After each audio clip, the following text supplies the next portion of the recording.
que esto favorece que haya un daño axonal difuso ante fuerzas de aceleración y desaceleración. Y lo que vamos a encontrar son dos entidades principales, que son un daño cerebral primario y un daño cerebral secundario, ¿sí? El daño cerebral primario se va a dar en el mismo momento del traumatismo. Son aquellas lesiones producidas por el traumatismo en sí o por las fuerzas de aceleración y desaceleración. Y obviamente las lesiones van a estar determinadas por el lugar de impacto, la dirección de la fuerza, la intensidad, la resistencia, el mecanismo del impacto, si fue una caída de altura. Bueno, son un montón de factores. Y acá, bueno, puse este esquema que estas son algunas lesiones que se suelen dar, que son los hematomas intracraneales, ¿sí? Con el hematoma epidural, el subdural, ¿sí? Y el intracerebral, que es menos frecuente, y las fracturas de cráneo, ¿sí? Ya sea una fractura lineal o una fractura con hundimiento, que son mucho menos frecuentes, pero que pueden llegar a darse. Bueno, esto lo nombro porque suele... Perdón, sí. porque no se mueve en... ¿Está ahí? Están viendo, no se mueve la imagen, no sé por qué.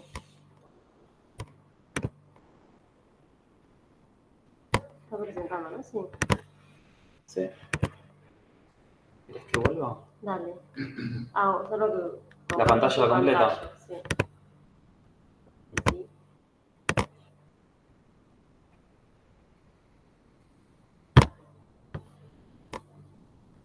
Ahí va. ¿Ahí sí? Sí, ahí sí. ¿Qué hago? ¿Vuelvo para atrás?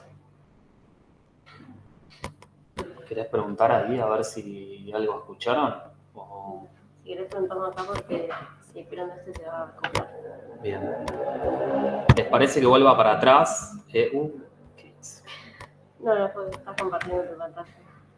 ¿Que vuelva para atrás a explicar algunos conceptos? O no sé si pudieron ver.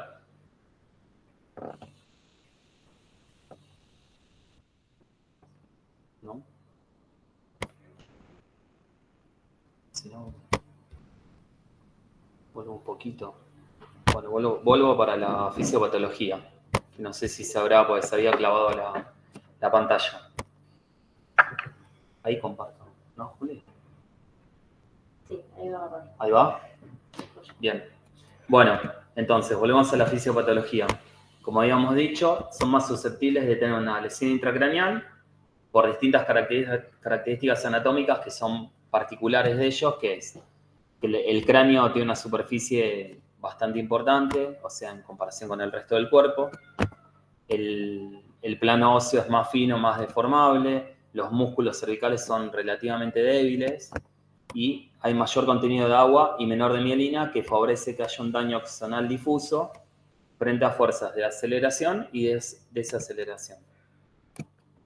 Entonces, seguimos.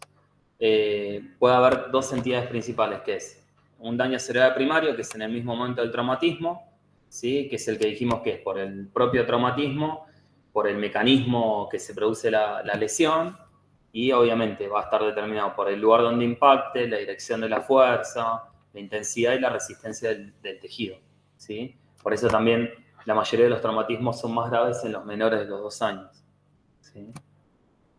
Bueno, acá con el esquema que puse con los distintos hematomas y fracturas.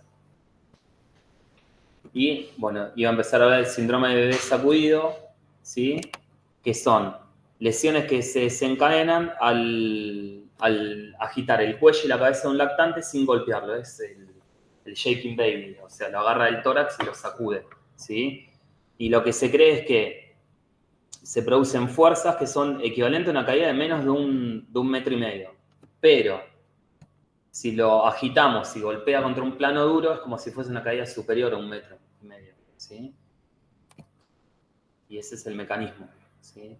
Y nada, siempre hay que tenerlo como en mente y sospecharlo cuando hay una historia, o sea, a la anamnesis es sospechoso, hay algo que no te cierra, y además lo que lo certifica son las hemorragias retinianas, ¿sí?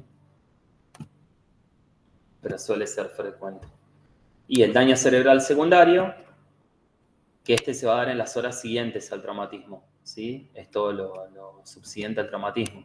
Y va a ser secundario a isquemia, hipoxia, al aumento de la presión intracraneal, ¿sí? Y lo más frecuente y grave es que haya una hipoperfusión secundaria a un vasoespasmo y esto produce una isquemia cerebral. Pero a diferencia del daño cerebral primario, con un buen manejo terapéutico se pueden evitar todas las consecuencias. Bueno, vamos a hablar un poco de manifestaciones clínicas. Lo más frecuente, o por lo menos lo que vemos acá en la UPA, la mayoría de los traumatismos suelen ser o asintomáticos o viene con un hematoma importante y no suelen ser manifestaciones graves, ¿sí? Yo puse todas, pero la mayoría son asintomáticos o es un hematoma, un chichón. Entonces, alteración del nivel de conciencia. La presencia o ausencia de este síntoma y su duración son factores pronósticos de la gravedad del traumatismo, ¿sí? Entonces, la duración de la pérdida de conciencia va a ser directamente proporcional a la gravedad de la lesión intracraneal. Bien. Amnesia postraumática, este suele ser un síntoma frecuente, ¿sí?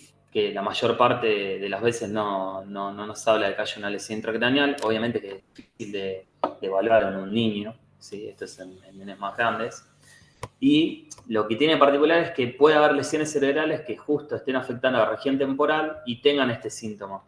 Entonces, todo traumatismo que presenta amnesia postraumática no lo podemos considerar como leve y darle pauta de alarma y mandarlo a la casa. ¿Sí? Bueno, convulsiones, que puede dar distintas crisis, ya sea crisis inmediatas, ¿sí? Ahí, al momento del traumatismo, crisis precoces, que son entre la primera hora y los 7 días posteriores, ¿sí? Y obviamente nos hablan de que hay un cierto daño cerebral. Y crisis tardías que ocurren después de la primera semana post-traumatismo, que son poco frecuentes. ¿Pato se sigue diciendo que no tienen que dormirse las primeras 2 horas? No, eso después lo digo, pero sí, no. En las pautas de alarma generalmente los padres vienen y te dicen, no lo dejé dormir, hace 4 horas no duerme y se lo puede dejar dormir y se lo observa. Eso es de cuando éramos chicos nosotros. Vine a aprender. No, por eso, está bien, pues las madres lo preguntan. Y acá yo puse una tabla con factores de riesgo para desarrollar una epilepsia postraumática, ¿sí? Que son, más que nada, van a ver que son todos traumatismos importantes, ya sea un traumatismo abierto, que tenga una crisis precoz o inmediata, que tenga una pérdida de conciencia mayor a 24 horas, o una fractura, hundimiento, con desgarro de la dura madre, o sea, son todos traumatismos muy, muy severos, ¿sí? La coexistencia de 3 o más de estos factores aumenta el riesgo de que haya una epilepsia postraumática. ¿Sí? Bueno, seguimos con la clínica. Los vómitos, que también suelen ser un síntoma frecuente y generalmente son una reacción vagal postraumatismo. Es normal que venga y que vomite y que justo antes de ir se vuelva a vomitar, ¿sí?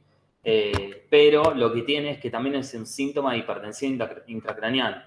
Pero lo vamos a tener en cuenta o decir, bueno, ojo con este nene, cuando son repetitivos, si son vómitos en chorro, ¿sí? O si tiene algún otro signo de foco.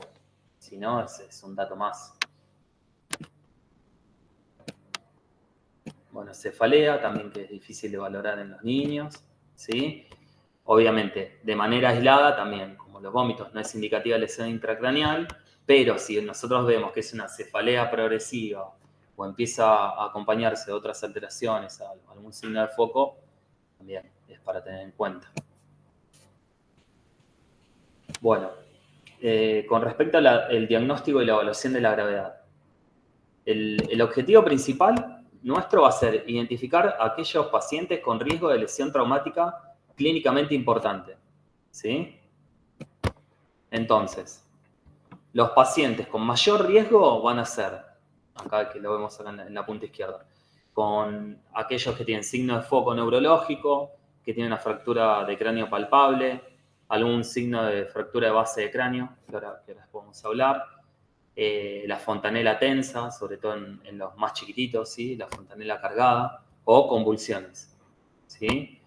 Riesgo intermedio, o en los menores de 2 años, un cefalohematoma no frontal importante, una pérdida de conocimiento mayor a 5 segundos, bueno, vómitos en chorro, ¿sí? Actitud anormal referida por los padres, ¿sí? Y más de 2 años también, pérdida de conocimiento, vómitos, una cefalea muy intensa, ¿bien? O que haya sido un traumatismo, un mecanismo de riesgo, una caída de altura, o un accidente de tránsito que el auto volcó o alguien en el auto falleció, ¿sí? Y bueno, riesgo bajo, una escala de Glasgow 15, ¿sí? Sin signo de fractura, sin mecanismo de riesgo, asintomático, ese nada, se le pueden dar pautas y se va a la casa. Entonces, a la anamnesis, ¿qué datos tenemos que recabar? La edad, el mecanismo del traumatismo, ¿sí? Si fue una caída de altura, si fue un accidente de tránsito, si fue un impacto directo, la presencia de síntomas asociados al traumatismo, dónde se localiza el traumatismo, cuánto tiempo transcurrió desde el mismo, ¿sí? Y siempre tenemos que tener en cuenta buscar lesiones que nos sugieran un abuso o un maltrato, ¿sí? Una de las cosas más importantes que se suele ver la falta de congruencia entre las lesiones y la clínica. No sé, te dice, estaba saltando en la cama y se cayó y tiene una fractura con hundimiento, ¿sí? O estaba jugando con el hermanito y está todo golpeado, lleno de hematomas, ¿sí? O que haya una demora injustificable en la asistencia, ¿sí? Tardamos mucho en consultar.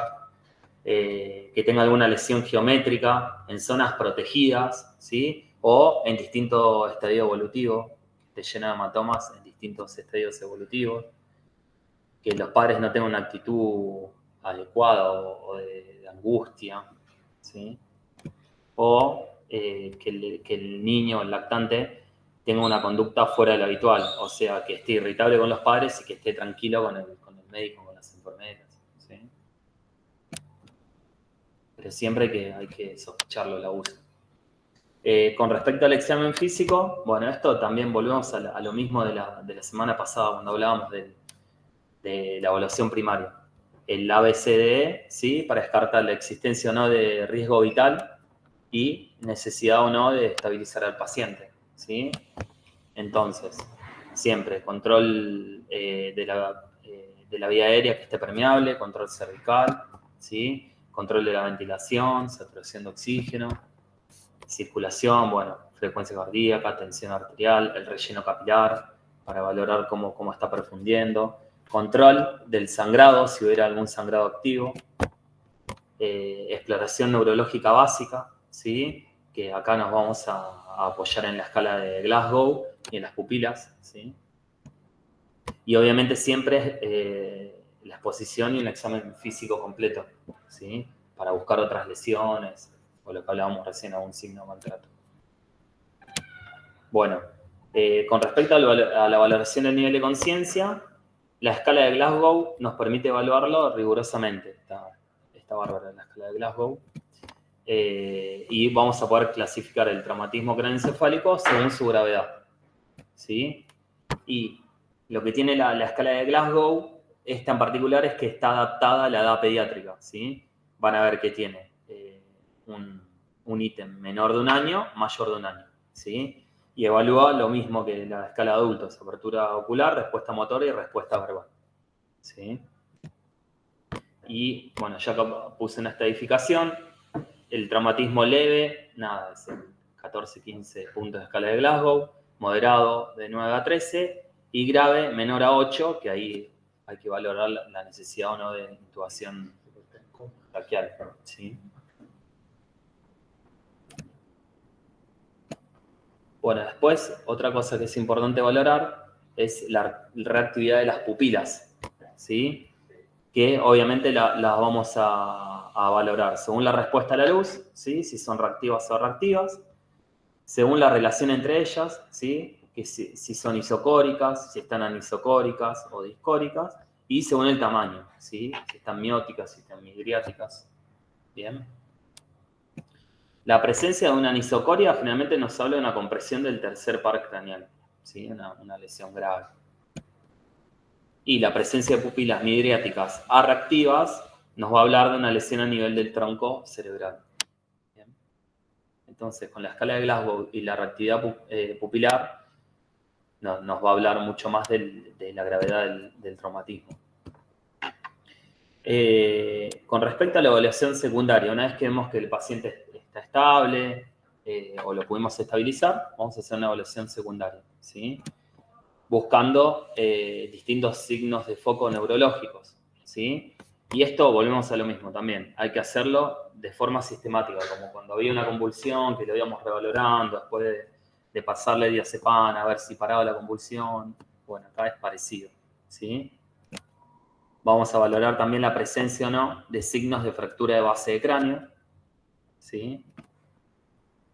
Que bueno, los más conocidos son, bueno, los ojos de mapache, ¿sí? La equimosis preorbitaria, el signo de Butler, que es la equimosis en la base del cráneo, ¿sí? La salida de líquido clarito o de sangre otorragia, hemotímpano, ¿sí? Ya sea de la nariz o del oído, ¿sí? Estos son todos signos graves. Bien. Otra cosa que es importante, que capaz que en una primera evaluación se nos pasó desapercibido, la exploración del cuero cabelludo, ¿sí? Para ver alguna herida, si hay algún cuerpo extraño penetrante, ¿sí? Si hay algún hematoma en alguna zona de riesgo, principalmente a nivel temporal y parietal, ¿sí? Piensen que son huesos finitos y que en los niños son todavía más finitos, son láminas, ¿sí? Y presencia o no de fractura con hundimiento, ¿sí? Y algo que está bueno saber es que los lactantes, como tienen todavía el cráneo no está suturado y las líneas de sutura son móviles, lo que suelen hacer es que se llena la fontanela anterior, entonces se pone tensa, se empieza a bombar, ¿sí? Entonces, si es un bebé muy chiquito, está bueno siempre explorar la fontanela. Bueno, con respecto a los exámenes complementarios, ¿hasta acá estamos bien? Sí. Bien. Radiografía de cráneo. Acá, bueno, en muchos consensos que le dice, desaconsejado el uso sistemático, ¿sí? O sea, no hay que hacerla a todos. Pero permite detectar la fractura, o sea, y generalmente lo que suele pasar es que termina aliviando un poco la ansiedad de los padres. Porque si le decís que no le vas a hacer la placa, se ponen más ansiosos, entonces no digo que haya que hacerla por los padres, pero muchas veces se quedan más tranquilos. Lo que tiene la radiografía es que no es, o sea, podemos no ver la fractura, pero no quiere decir que no tenga una lesión intracraneal, ¿sí? Pero si tiene una fractura, generalmente tiene una hemorragia intracraneal acompañante, concomitante, ¿sí? Y yo acá puse unas indicaciones que están piolas de cuándo hacer o no una radiografía simple de cráneo, cuando sospechamos un maltrato, cuando es un lactante menor de 1 año que tiene un cefalomatoma, principalmente a nivel temporal o parietal, ¿sí? Cuando tiene alguna lesión penetrante para descartar que haya un cuerpo extraño. Acá también dice, algunos autores dicen que en menores de 3 meses, aun que no tengan hematoma, hacerle una placa igual, ¿sí? Pero bueno, muchas veces pasa que viene, se cae de la cama y se cayó a una altura y te queda siempre la duda de hacerlo o no la placa. Un traumatismo facial importante, ante pérdida de conciencia, ¿sí? Crepitación o hundimiento, si no se pone TAC, pues esas son todas indicaciones de TAC. O niños de bajo riesgo en los que, bueno, nada, hay que mantener una relación de confianza con la familia. Bien. Acá puse las indicaciones de TAC, que también serían indicaciones para nosotros de derivación del paciente. Alteración del nivel de conciencia, Glasgow menor a 15, sostenido, ¿sí? Que haya una fractura en la radiografía simple de cráneo, que tenga una convulsión focal o prolongada postraumática, que tenga síntomas persistentes, ¿sí? Ya sea hipertensión endocraniana, como vómitos, cefalea, que haya tenido una pérdida de conciencia mayor a 1 minuto, ¿sí? Que tenga algún signo de foco neurológico, anisocoria, algún signo de fractura de base de cráneo, ¿bien? Acá fíjense, signos de hipertensión intracraneal, en lactantes, abombamiento de fontanela y diastasis de suturas, ¿sí?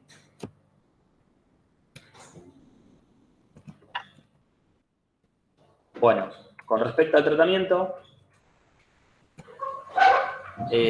también, siempre lo prioritario es el ABCD, ¿sí? Yo acá puse las indicaciones de intubación, que ya las habíamos hablado, un Glasgow menor a 9, a 8, que el paciente esté muy inestable hemodinámicamente o que haga un distrés respiratorio grave. Bien.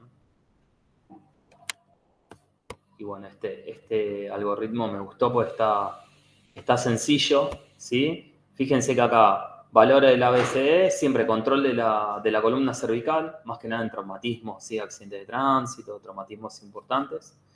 Siempre estabilizar la vía aérea, oxígeno al 100%, lo que hablábamos el otro día, monitoreo continuo de frecuencia cardíaca, respiratoria y saturación de oxígeno. Esto es importante también, valoración del dolor, ¿sí? Porque también eso va a hacer que el paciente se deteriore, entonces siempre es importante tratar el dolor, ¿sí? Accesos venosos, siempre 2 vías venosas, es lo ideal, ¿sí? Y bueno, acá también la indicación de TAC, ¿sí? Y acuérdense las lesiones que tenían riesgo alto de lesión intracraneana, ¿sí? Fractura, hundimiento, ¿sí? En todas esas vamos a hacer un ataque, ¿sí? En otras, lo que se puede hacer algunas veces es observarlo al paciente, ¿sí? Pero nada, son también indicaciones muy puntuales. Bien, tiene que ser un traumatismo asintomático, que no veas ninguna lesión evidente. Yo acá puse las recomendaciones para los padres, que me parecieron que estaban buenas a veces, por si no está el pediatra o si llega a cualquier hora o están en una urgencia de los médicos y capaz es un traumatismo boludo. Observa al niño durante las 24 horas siguientes por si aparece algún problema, siempre que lo mantenga en un ambiente tranquilo, que lo deje dormir, lo que decía hoy Jessy, ¿sí? Acá recomiendan despertarlo cada 4 horas. Se puede decir que lo despierte y una vez que lo vea bien, que lo observe, ¿sí? Pero cada 4 horas es medio tortura para los padres. Siempre que tenga un comportamiento adecuado o que no note nada que le llame la atención, ¿sí? Si tiene dolor de cabeza, obviamente le puede dar algún analgésico, ¿sí?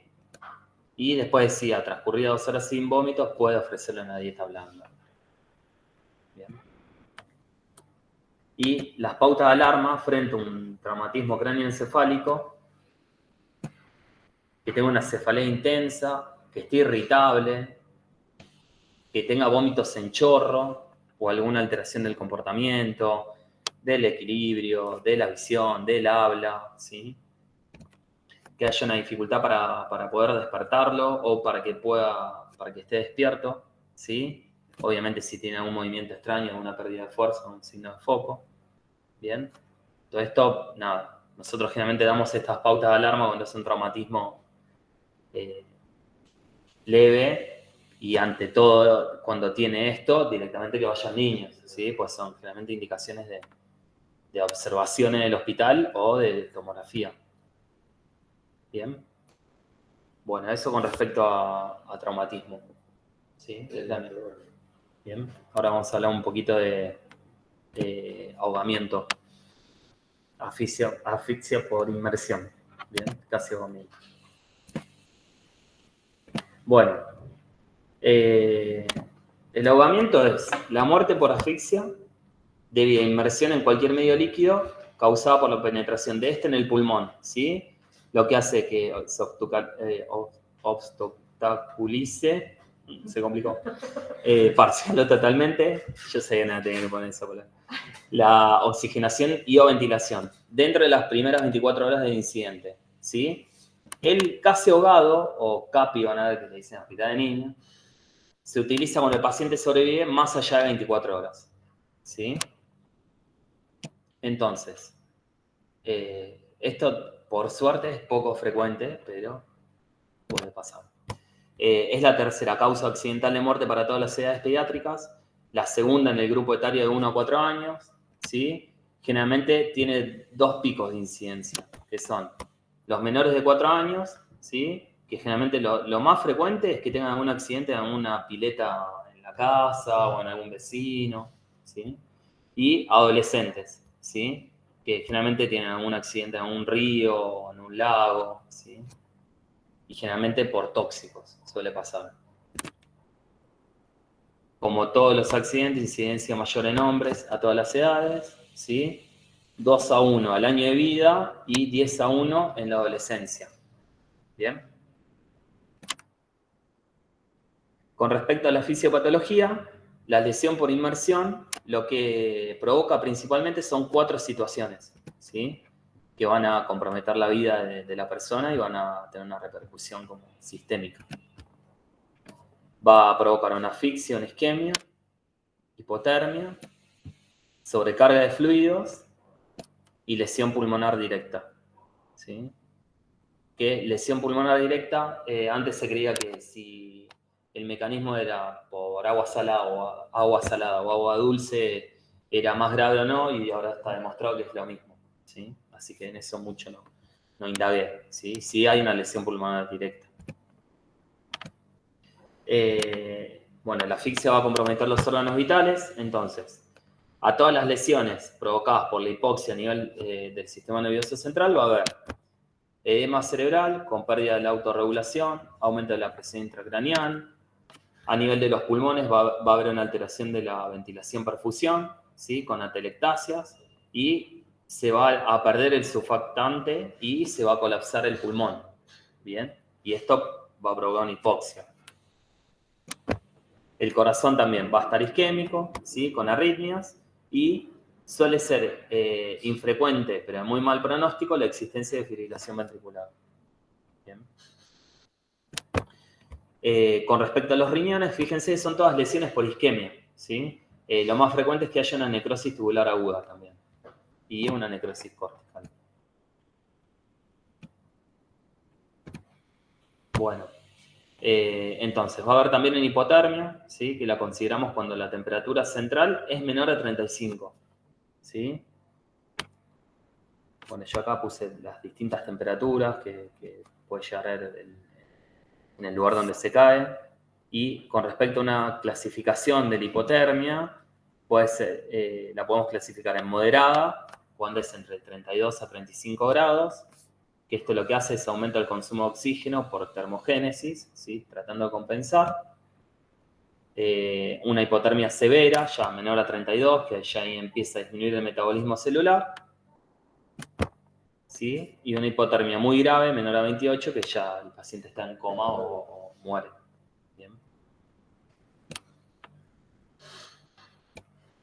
Bien. ¿Cuáles son los efectos que hace la hipotermia?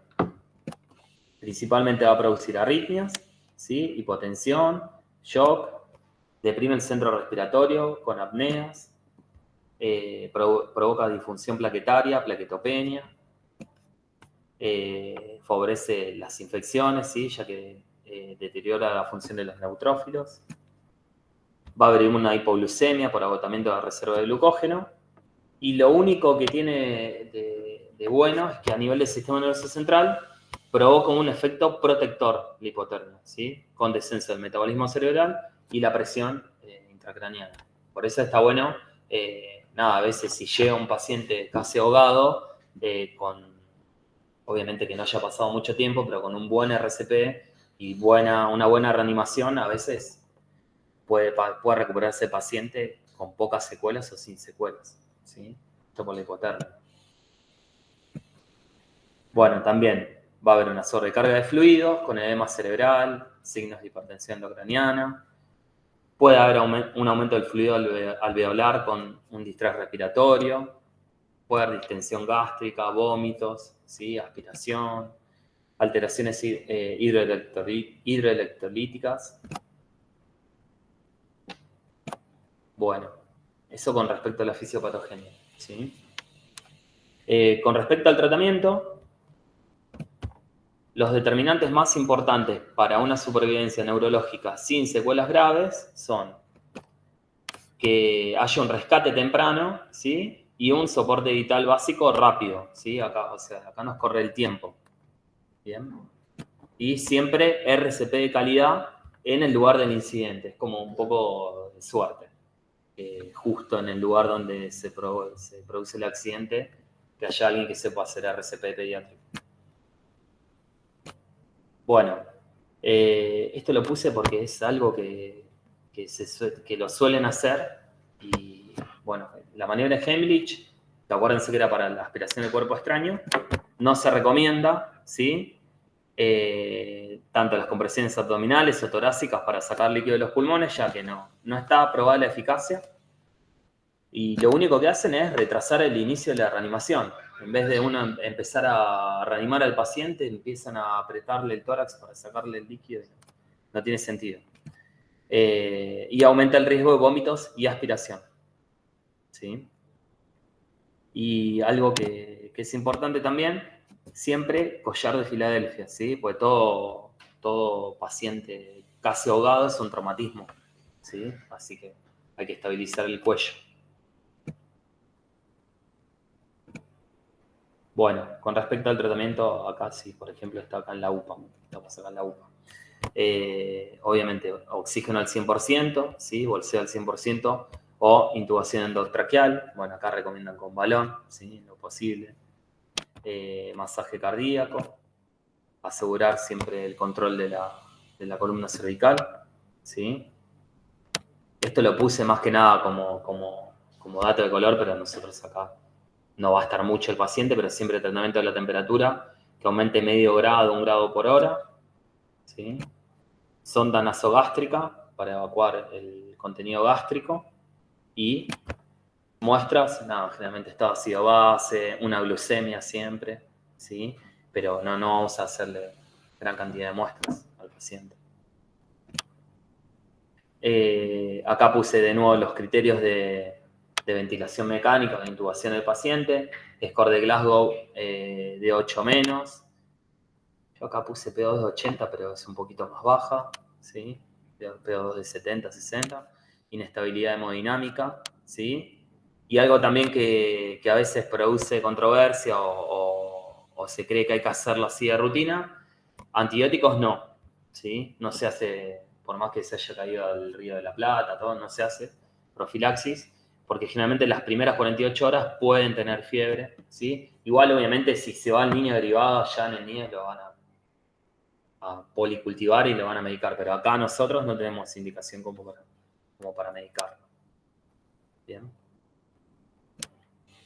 Y bueno, y acá puse este algoritmo que me gustó. Nada, siempre. Valoración inicial, si está inconsciente, ¿sí? Bueno, asegurar la vía aérea, control cervical, siempre valorar signos de circulación adecuados, si no son adecuados, RCP avanzado, y bueno, siempre tienen como entrada asegurada UCIT, ¿sí? Bueno. Este score lo puse porque es un score que me llamó la atención porque no lo conocía y se llama score de Orlowski, lo usan en terapia. Le asigno un punto a cada ítem, ¿sí? Y valores entre 4 y 5 se relacionan con alta mortalidad y menor a 2 con baja mortalidad, ¿sí? Entonces, fíjense.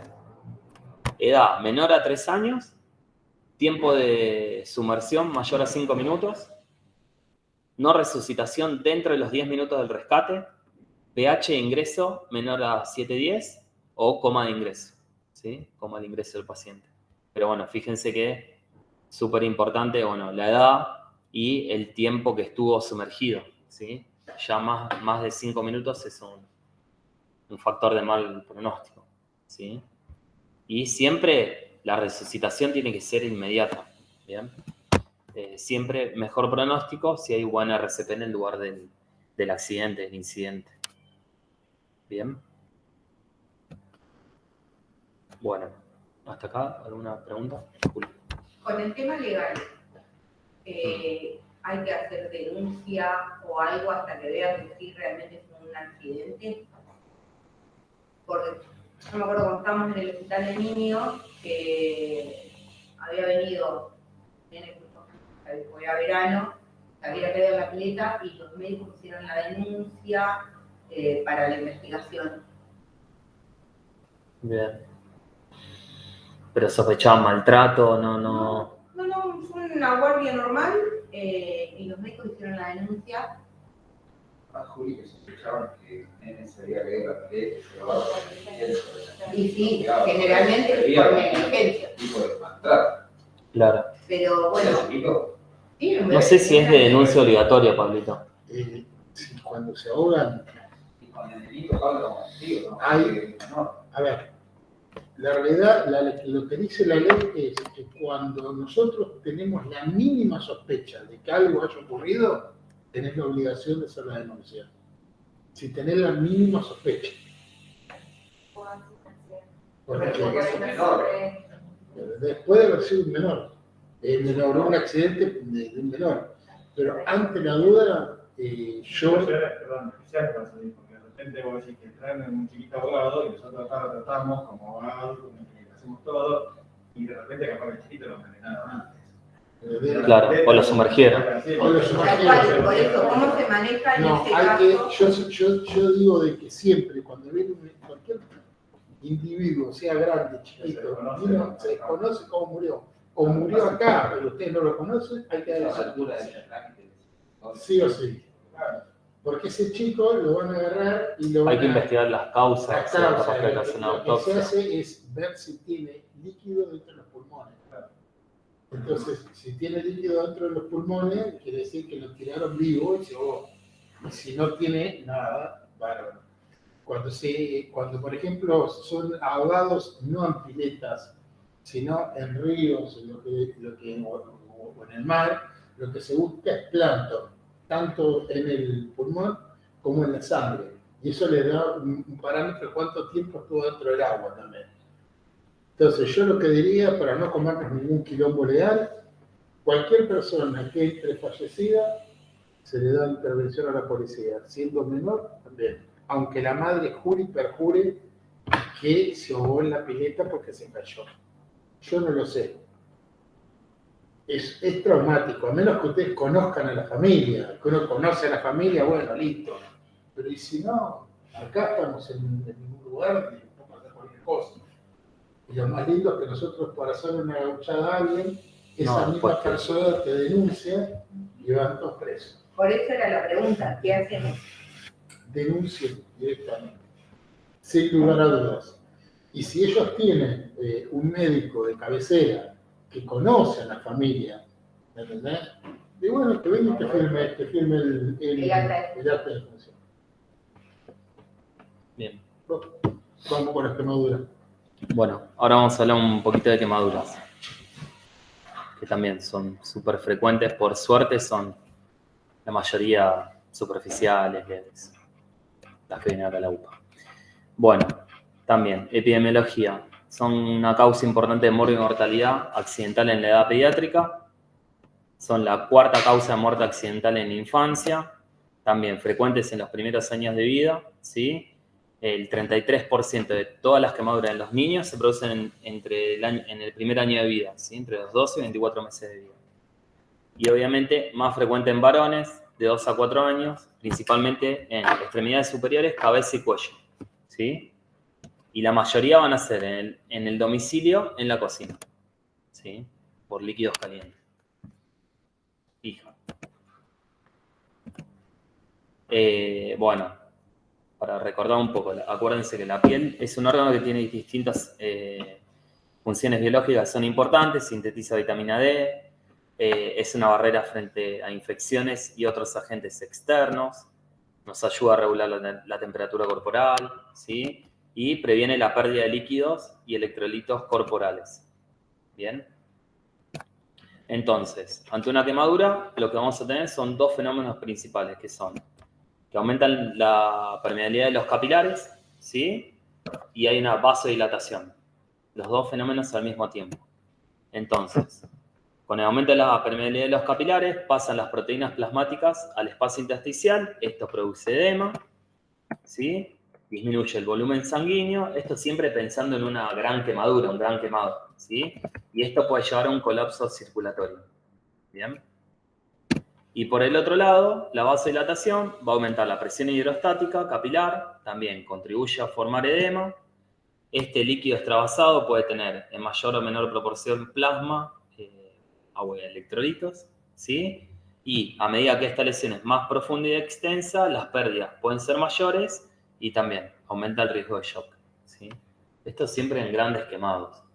Ojo que chicos, grandes quemados, no es que te Sí, quemado, no.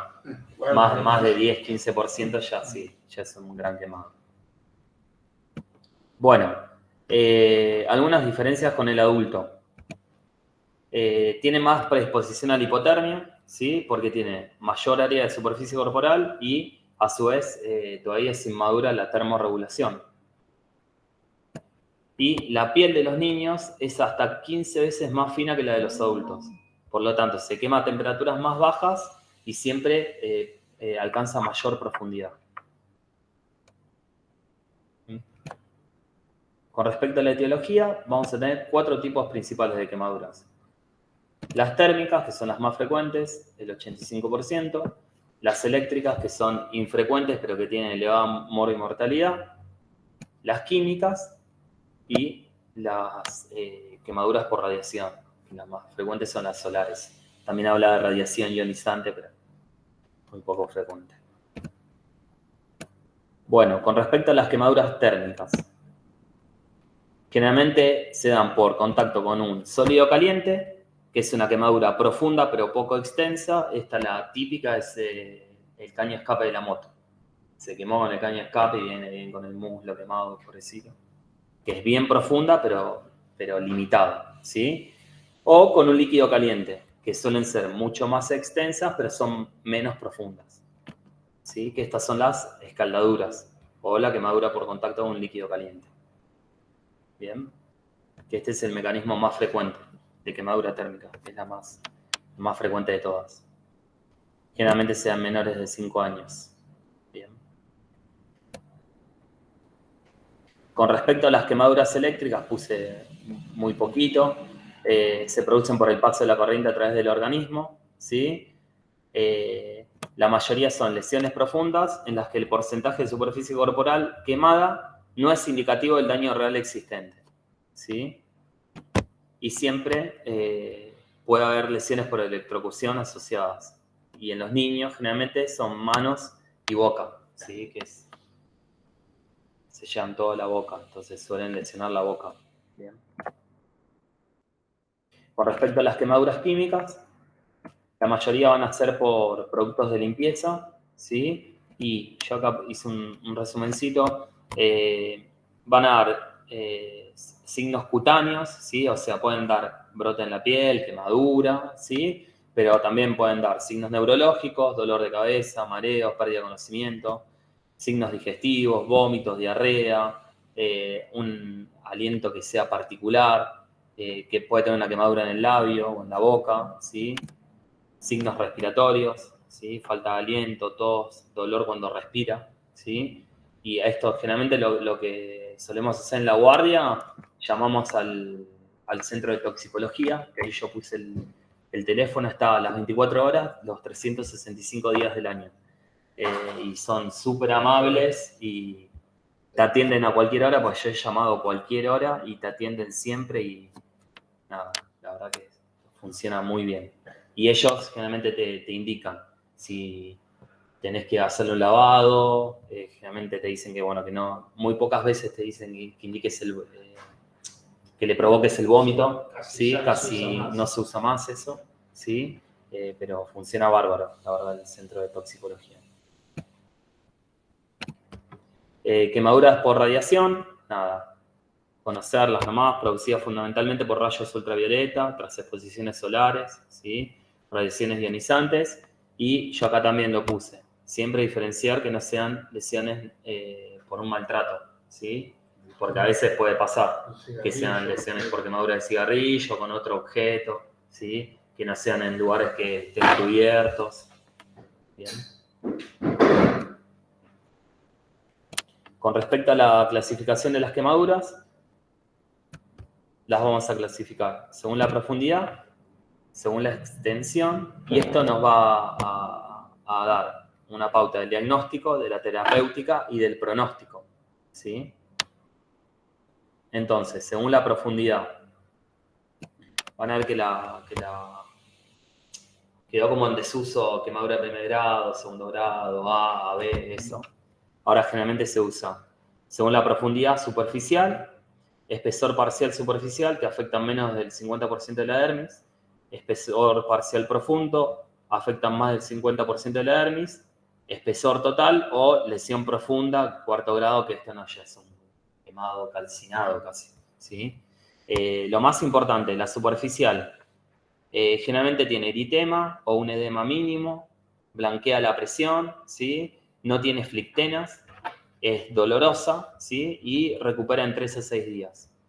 Cuando tiene un espesor parcial superficial, ahí sí van a ver que está bien con las ampollas, son súper dolorosas y generalmente tardan un poco más, entre 7 y 21 días, ¿sí? Y no dejan cicatriz. Fíjense que es la dermis superficial afecta. Cuando afectan la dermis profunda, ahí sí van a dejar cicatriz y se van a dar cuenta porque generalmente tienen hipoalgesia, ¿sí? Duelen menos estas quemaduras. Bien. Bueno, según la extensión de la superficie corporal quemada, acá vamos a ver la regla de los 9 de Wallace, ¿sí? Que generalmente es en mayores de 14 años y en adultos, y que no se usan quemaduras superficiales, ¿sí? Hay una escala adaptada a los nenes, ¿sí? Que esto ocupa más porcentaje. La cabeza Sí. tiene más porcentaje Sí. que en el adulto. Yo puse otra que me gustó más, pero esta más que nada piensen en mayores de 14 años y adultos, ¿sí? Cabeza y cuello 9% y en lactantes creo que es un poco más, Sí. es 18 me parece, ¿sí? Bueno, tronco, espalda, extremidades y área genital. Puse la tabla esta de Lund y Browder, que es un poco más compleja, pero es más precisa, ¿sí? Y se usa preferentemente en niños porque tienen la cabeza proporcionalmente más grande, las extremidades inferiores más pequeñas y el porcentaje nos lo va a dar con mayor precisión. Y también no se usan quemaduras superficiales esta. Es un poco embole, pues tenés que ir calculando, sumándolas, pero es mucho más preciso, ¿sí? Fíjense que está dividido menores de 1 año, de 1 a 4 años, de 5 a 9 años, de 10 a 14 años y adultos, ¿sí? Y la cabeza suele representar una superficie importante en los niños, ¿sí? Además del tronco. Y después, algo que puse que también se usa, la regla de la palma de la mano, ¿sí? Pero es la palma de la mano del niño, ¿bien? Incluyendo los dedos y juntos. Y eso es un 1% de la superficie corporal. Pero generalmente lo hacemos cuando son quemaduras muy pequeñas, ¿sí? Si la superficie es menor al 10%. Si no te tenés que poner, es muy engorroso. ¿Bien? Bueno, con respecto a la evaluación, la estabilización del paciente. Siempre lo fundamental es empezar ahí en el lugar del accidente, ¿sí? Que suele ser generalmente en la casa. Esto está bueno que lo conozcan los padres y que tengan las pautas claras. Cuando hay una lesión térmica, bueno, siempre enfriamiento inmediato después de la quemadura. Esto ayuda a limitar el área de la lesión y mejora la cicatrización. Y es sencillo, nada, enfriar con agua abajo del chorro de agua, ¿sí? Nunca poner hielo, nunca poner dentífrico, nada. Fuera de lo Esto hay que producir que la quemadura, hacerle otra quemadura. Claro. ¿Eh? Por eso está bien, con agua, no con Solamente con agua. Traumático que sacar el... Para sacarle la pasta, No, sí, que vienen. Sí, sí. Era todo pasta. Vienen siempre con pasta dentro. La que le cuesta sacarla. No se lava los dientes, pero pasta de comer. Después retirar la ropa quemada, a menos que esté muy adherida, ¿sí? Después, en caso de que haya una lesión química, retirar toda la ropa y irrigar con agua, siempre tratando de eliminar el agente por arrastre, ¿sí? Porque piensen que la piel también va a absorber parte de ese tóxico. Y en caso de una quemadura eléctrica, obviamente separar inmediatamente del contacto eléctrico, ¿sí? Bueno, con respecto al manejo ya acá, hospitalario, bueno, también, de nuevo, ABCDE, vía aérea permeable, ¿sí? La obstrucción de la vía aérea es la principal causa de muerte en la primera hora. Siempre el manejo va a ser prioritario y obviamente vamos a tener que estar atentos a que no haya compromiso respiratorio, que no tenga una quemadura facial, que no tenga quemados los pelitos de la nariz, que no tenga hollín en la boca, que no tenga un estridor, ¿sí? O que no tose y que sea un esputo feo, carbonáceo, ¿sí?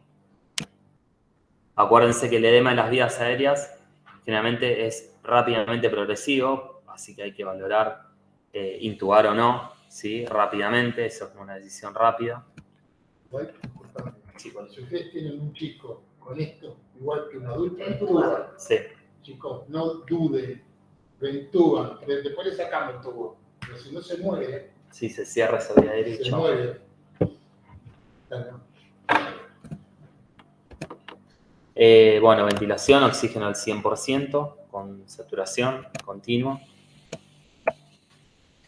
Siempre también, monitoreo continuo de la frecuencia cardíaca, la TA, 2 vías venosas, ¿sí? Preferentemente. Valorar el nivel de conciencia, siempre, ¿sí? Y bueno, y exposición. Si la quemadura, bueno, aún no la lavaron, se puede realizar en este momento y se retira toda la ropa y si tuviera algún anillo, alguna joya, también se retira. ¿Sí? Esto lo agregué porque a veces tenemos así como discordancias y no sabemos y lo busqué y digo, bueno, hay algunas cosas que capaz que es medio polémico, pero bueno. Cuidado local de las quemaduras, ¿sí? Bueno, también. Enfriamiento de la quemadura con agua o solución fisiológica, ¿sí? Cuando llega acá, lo mismo que dijimos recién, limita la extensión y la profundidad de la lesión, además de disminuir el edema y el dolor, ¿sí? Y eso generalmente 5 o 10 minutos se deja abajo del agua. Después acá hablaba de cubrir con gasas estériles, limpieza de las quemaduras, solución fisiológica, ¿sí? Con un jabón suave para lavar quemaduras leves. Bien. Manejo de las ampollas y del epitelio que se necrosó. En caso de que haya alguna ampolla rota, se elimina el tejido necrótico. En caso de que la ampolla esté íntegra, el líquido esté turbio, se rompe con facilidad, pues justo está, no sé, en la articulación, en la rodilla, ahí se remueve lo más estéril posible, ¿sí? Y aquellas ampollas que estén íntegras, con líquido limpio, que sean muy pequeñas, piel gruesa, se dejan intactas, ¿sí? Eso siempre hay controversia, se rompen o no. A mí lo de cubrir con gases estériles... Sí. El tema es que depende, por ejemplo, el quemado te dice, no le pongan, por ejemplo, azul, porque después lo tenemos que limpiar Sí. y es un despiole. ¿La furosinada qué onda? El tema es que vos le pones gasas secas, se pegan y de acá hasta el traslado se pegan. Pero te decía gasa, en el protocolo decía gasa estéril. Igual ahora sigo hablando, pero... Y lesionás más la piel cuando Sí. lo vas a sacar. Generalmente, no sé, en los chicos, en los adultos, el consenso es de que se le pongamos gasas foracinadas por eso mismo, Claro. pero aparte también, porque vos recordás que si se puede tener una quemadura que no es una quemadura muy superficial, está largando agua y le está chupando la gasa. Claro. Y eso se va a pegar. Sí, se va a pegar todo, Claro, por eso lo puse. Nosotros, yo le pondría una gasa furacinada, chicos. Tal cual. Bien. Bueno, cobertura antibiótica. No se recomienda el uso rutinario, ¿no? De antibiótico tópico, pero sulfadiazina de plata, antibiótico tópico de primera elección. Bueno, actividad antimicrobiana contra gram positivo, gram negativo, Eso pseudomonas. son pequeñas superficies negras. Claro. Porque si vos tenés un chico todo quemado, Todo quemado, tenés no, que lo vean la gente de... No, pues yo he estado en niños con grandes quemados y los ponen en un piletón Claro, y le pasan un cepillo. claro. Y es tremendo, Sí. porque además llegan de Pehuajó con todo pegado y Sí. yo los he escuchado, se reenojan y te dicen, no le tienen que hacer esto y te lo explican. Pero bueno, por eso... si Grandes quemados. si es una quemadurita, le ponemos... Nosotros acá teníamos los cepillos para hacer la limpieza de quemados. No, Es traumático para... no, es tremendo, no saben lo que es. No, aparte lo tenés que dormir. Sí. Si No, se es tremendo. chocan por el dolor. No, Sí. Bueno, y nitrofurazona, Está ¿sí? más restringido, sí. Que también la usamos un montón, está restringida por espectro reducido y posibles reacciones alérgicas. Y Ligeramente recomienda curas cada 24 a 48 horas. Claro, eso es cuando vos usas la niflofurazona como una cobertura antibiótica, que ahí no Claro. sirve. Claro. Diferente de lo que podemos hacer acá, que es para cubrirlo, para que se vaya a niños. Claro. Bueno, reposición hidroelectrolítica. Todo paciente con una lesión de más del 10% de superficie corporal quemada tiene indicaciones de rehidratación endovenosa. ¿Sí? Si tiene más de 20%, hay que ponerle en lo posible una vía central. Y vamos a tener para calcular las necesidades de líquidos en las primeras 24 horas, dos fórmulas, de Galveston y de Parkland. Bien. Yo acá puse la tablita. ¿Sí? Que lo que decía que la de Galveston ahora no está tan usada y se usa más que nada la fórmula de Parkland. Se usa la de Parkland, que yo cuando vimos quemados en adultos la vimos también. Bien. Son 3-4 mililitros por kilo de porcentaje de superficie corporal quemada. Y es el 50% en las primeras 8 horas y el 50% en las 16 horas restantes en forma de Ringer lactato. ¿Sí? Bueno, y acá dice que en menores de un año hay que agregarle las basales de los niños. Quemaduras mayores, 50%, que ahí bien lo dice, hay que considerar un techo de 50%. O sea, no vamos a multiplicar por 80, porque lo vamos a encharcar a la Claro. persona. Bien. Ya cuando es más del 50%, ponemos en el cálculo que está ahí arriba, 3-4 mililitros por kilo por el porcentaje de superficie quemada. Bien. Bien. Bien, buenísimo eso. Y obviamente el Ringer lactato es el fluido de reanimación y mantenimiento de elección. Pero si no lo tenemos, le podemos poner fisiológico. Igual acá creo que tenemos. Bien. Y lo que dicen es agregar 5% de glucosa al líquido de mantenimiento para los niños menores de 20 kilos para prevenir que hagan un hipoglucemia. Bien. Con respecto a la analgesia, bueno, tenemos analgésicos habituales, paracetamol, ibuprofeno, y esto es lo que hablábamos el otro día, de no tenerle miedo a la morfina. Exacto. Morfina subcutánea 0,1, 0,15, 0,2 miligramos kilo, máximo 10 miligramos dosis. Esto es lo mismo para adultos, chicos. Es exactamente igual. La verdad que, claro, son más pesados, van a darle más. Pero no le tengan miedo a la morfina.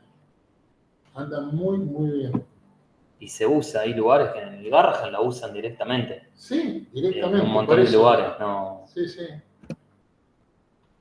Bueno, y bueno, y por último, criterios de derivación. No sé si se va a ver, no encontré el cuadro más grande, yo lo leo igual. Quemadura de espesor parcial superior al 10% de la superficie corporal total. Quemadura de zonas especiales, cara, manos, pies, genitales, periné, articulaciones principales. Quemadura de tercer grado en cualquier grupo de edad. Quemadura eléctrica, bueno, lesión por rayos, si viven. Quemadura química, lesiones por inhalación. Quemaduras en pacientes con trastornos médicos preexistentes. Cualquier paciente con quemadura y traumatismo concomitante, como una fractura, ¿sí? Lesiones por quemadura en pacientes que requieren intervención social. Bien. Y ahí hay una que dice, que es la que nos compete a nosotros, niños quemados en hospitales sin personal calificado o equipo para el cuidado. Sí, Ah, se va. Ya sabemos Sí. que se tiene que ir. Se tiene que Sí, salvo que sea muy a menos que sea una boludez, se tiene que ir. claro. Bien. Bueno, Buenísimo. vamos.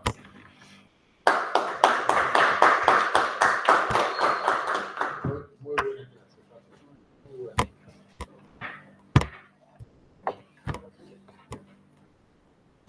Vos tenés calor, pero hay que acondicionar.